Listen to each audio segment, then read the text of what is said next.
And we're back with another episode of Musicology 101. Let's get it! We are so happy to be back with another episode. We're going to call this one, I guess, a bonus episode because this one is, we're actually doing this on someone that we have a personal relationship with. This is a relative. So this is really exciting, and we also wanted to notate special girls, you know, they actually have a birthday coming, and your favorite twins, your besties. September 26th is our birthday. If y'all want to send gifts, I don't know how you can. Right, it's like we've never been our cash. No, I mean, that's kind of weird. That is, but like if you're feeling generous, right? We won't turn it down. But yes, and it's so funny because we're also doing this video on not only a relative, but also a fellow Libra. So, you know, that connection is already there. Already. Today is literally the beginning of Libra season. If you're feeling balanced as of September 23rd, it's the reason we are entering the season of the Libra period. So without further ado, I feel like we should just get right on into it. Yes. Not have them hanging on too long. Yeah. As Crystal said, this is someone who's family. So this is kind of like a personable episode. And I just feel like they need to get their flowers because they have contributed a lot to music. And first of all, been nonstop with making music. Like that bio is long. And I mean, what else can I add? What else can I say? We're just about to get into it. Yes, I mean, y'all just gonna have to hear it for yourself. Period. So, drum roll, please. Taka boom, let's get it. Taka was born Yvonne Stevens on October 8th, 1954 to Charles and Sandra Stevens in Chicago, Illinois. Taka was born just a year and a half after her sister Yvette. The family was raised in a middle-class household where their father Charles was a photographer and their mother Sandra worked for the Public Opinion Research Center. Growing up, she and her siblings were exposed to tons of jazz music. They grew up to like Ella and Billie Holiday, and that really was because of their father. He was an avid jazz listener. And also, you know, considering they were a black family that grew up in Chicago, it wasn't like the rest or the typical black family who grew up in Chicago. They were Catholic and they weren't exposed to gospel music. So they got the jazz portion from their father. But as far as like traditional, like other parts of black music, gospel, because of them being Catholic, that wasn't something that was played or they were immersed in as children. Yvonne, who we're actually going to start referring to as Taka, along with her sister Yvette, who we're going to start referring to as Shaka, they started exploring their musical abilities by practicing harmony and then going to perform in front of family and friends, you know, starting off small and seeing like, okay. You know, you had a family talent show. Yeah, like, oh, they rocking with it. Yes. And, you know, I mean, to be honest, that's how a lot of people start. It's not just in church, it's also within the home. You got to see if people think you got a little something. Right, a little twang. A little twang, like, okay, we can work with it. So the more they honed their craft, Shaka and Taka, they decided to seek out a professional career in music, and they formed the Crystalettes along with two other girls. So mind you, like, this is giving Motown era, where girl groups and boy groups, but girl groups were running everything. And if you had a girl group, I mean, you could get in. Yes, you can worry about everything else later. The group went on to perform popular soul covers of the time at theaters, pretty much anywhere that was open to the public, as well as talent shows. After the breakup of the Crystalettes, Taka and Shaka went on to join another group called the Shades of Black in the late 1960s. When they formed that group, their whole aesthetic changed. They were wearing African garb, they were singing African songs. If you guys can see, we're giving like, you know, cute African girl today. Period.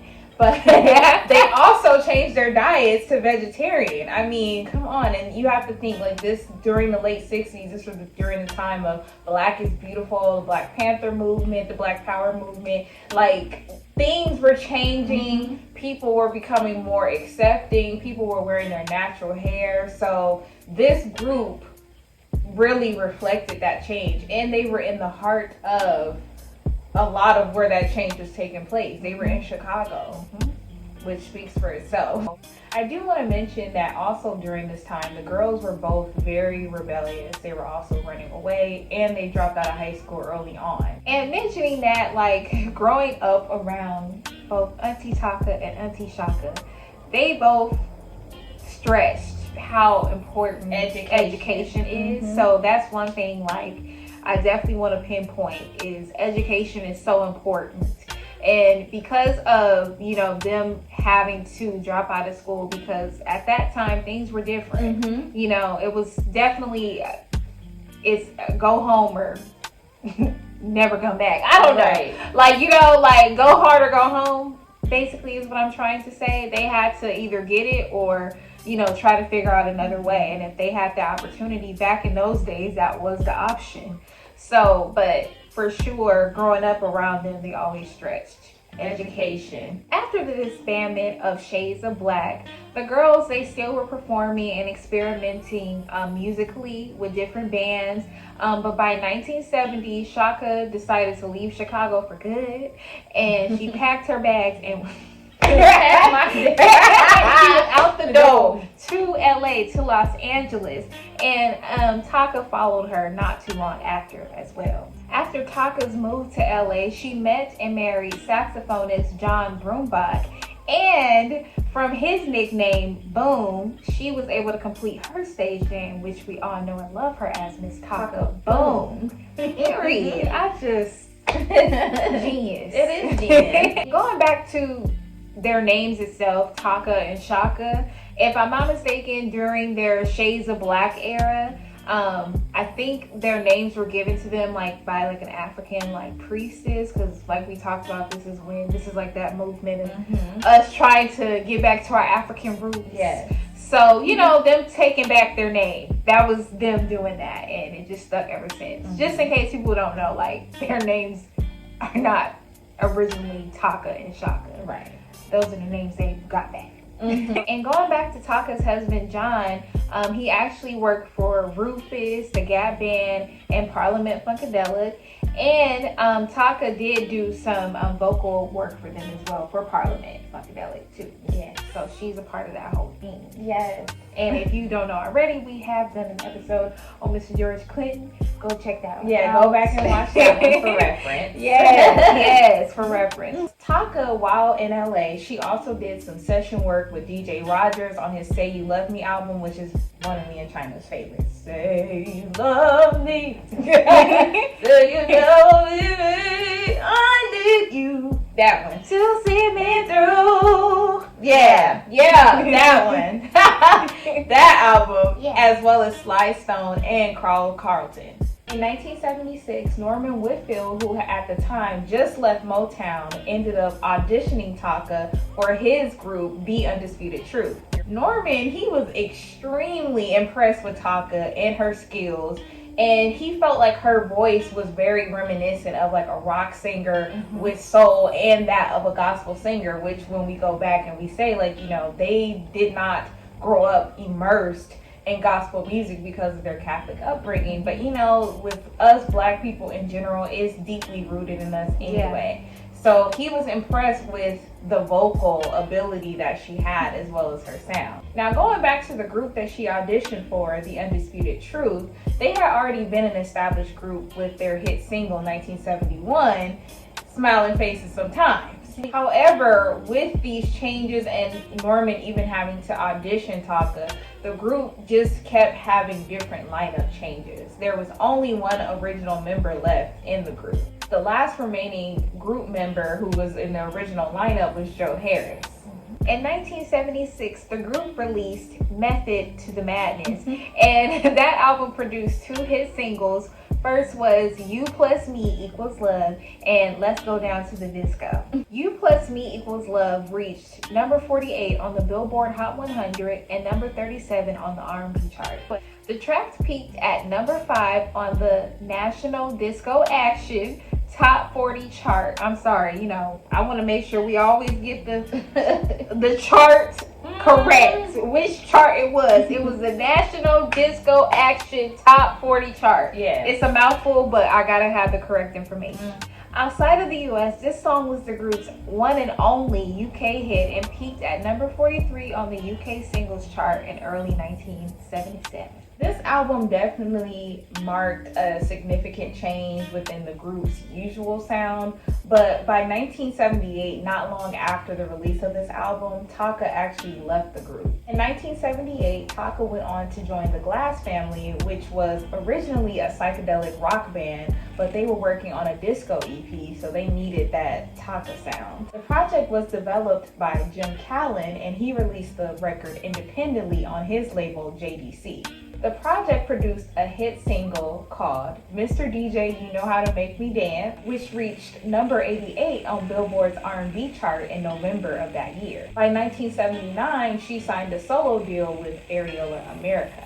She released her self-titled debut album that same year, and this album, her debut album, was musically backed by some musical heavyweights, including her big sister, Taka, and their brother Mark on bass. The album produced 2 hit singles, which were Night Dancin', which went on to chart on the top R&B chart, and it charted at number 74 on the pop charts, and then the second single was Red Hot. Taka composed a song on her album called Cloud Dancer, and because of the composition of that song, she was able to start her own publishing company called T-Boom Publishing.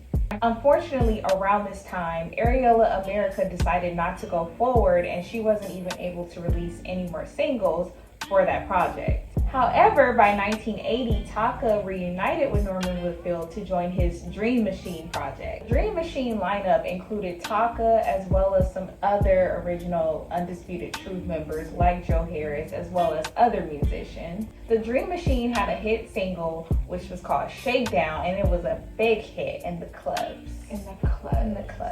Although Dream Machine did not continue as a group, Mr. Norman Whitfield, he continued to use her as a background vocalist, and she provided uncredited vocal arrangements for Rolls Royce's Still in Love for their album Stronger Than Ever. In 1982, Taka made the move to New York City, where she was offered a deal with the dance label Prelude Records.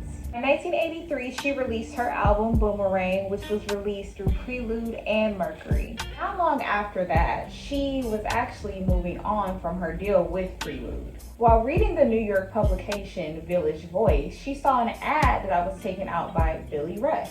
Taka responded to the ad, and she actually went to meet Billy at his home. It was supposed to be just a regular meeting, short meeting, but it actually turned into a week-long stay. That week-long stay turned into them writing and recording 5 tracks. The dedication, get right to the business. Get right to the business, period. That's musicianship right there. It is. Billy took the tracks to Mirage, which was under Atlantic Records, and that is where Taka released her hit pop dance single In the Middle of the Night. It's so funny, like when I listen to that song, you know how like the 80s pop rock is really like its own genre now in current day? Like that song is like literally the perfect example of that. Yes. Because even today it doesn't sound like what 40 years ago. It doesn't sound 40 years old. Like it sounds like something that somebody took today and released it. It's a timeless sounding record is what I'm saying. Yeah, like put in the mind of like young Whitney. Right, exactly. You know, like pop but still singing. Exactly. You know, exactly that. In the middle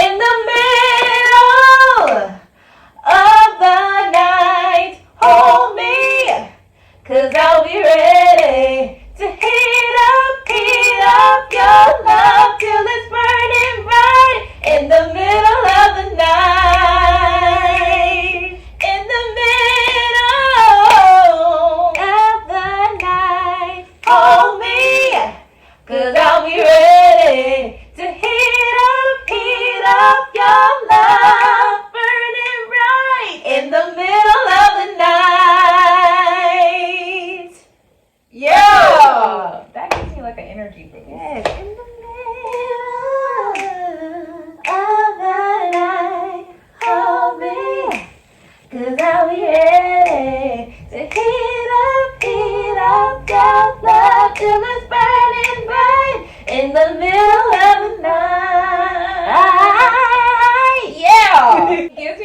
energy. It does. Like, It's that Friday night. Exactly. You know, like Dang. oh yes. It's giving like, I don't know, like it really lifted my spirit just now just singing that.